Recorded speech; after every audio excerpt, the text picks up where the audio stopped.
যাবার বেলা চোখে জলের খেলা, যেন ফিরে দেখি তোমার মুখে হাসি। আসবো ফিরে আজ আসি, আসবো ফিরে আজ আসি।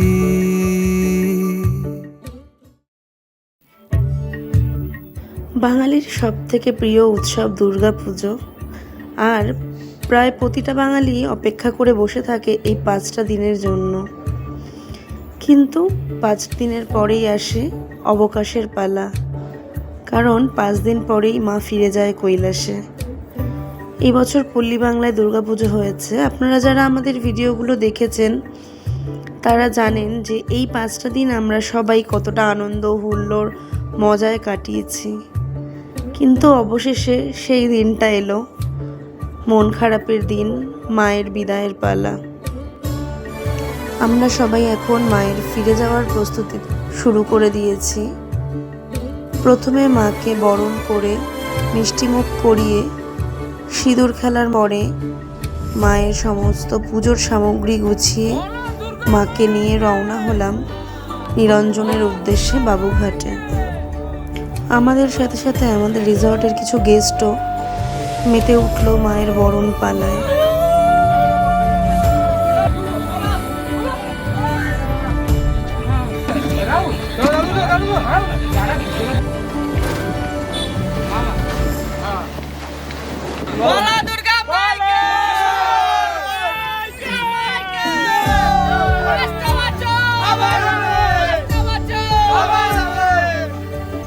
রাস্তায় যেতে যেতে চোখে পড়লো অনেক প্রতিমাই নিরঞ্জনের দিকে এগিয়ে যাচ্ছে, আর সাথে চললাম আমরাও মায়ের প্রতিমাটি নিয়ে।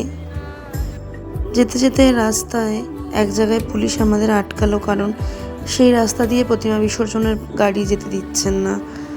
আমরা আবার ঘুরে অন্য রাস্তা ধরলাম। কিছুটা যেতে যেতেই দেখতে পেলাম সারি সারি সব প্রতিমা নিয়ে গাড়িগুলো দাঁড়িয়ে আছে।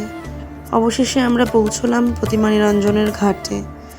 আমরা আমাদের গাড়ি থেকে নেমে মায়ের বিসর্জনের যা নিয়ম আছে, যেমন মাকে 7 পাক ঘোরানো, বাকি সব নিয়মগুলো পালন করে বিসর্জনের ঘাটের দিকে এগিয়ে গেলাম।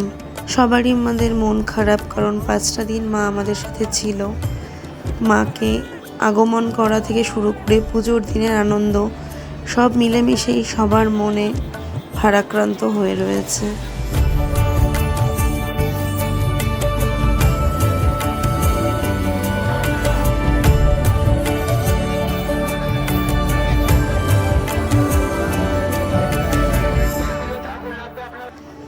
অবশেষে মায়ের বিসর্জন সম্পন্ন করে আমাদের ফিরতে হবে এবার রিসর্টের দিকে। ভালো থেকো মা, সবাইকে ভালো রেখো। আবার একটা বছরের অপেক্ষায় রইলাম।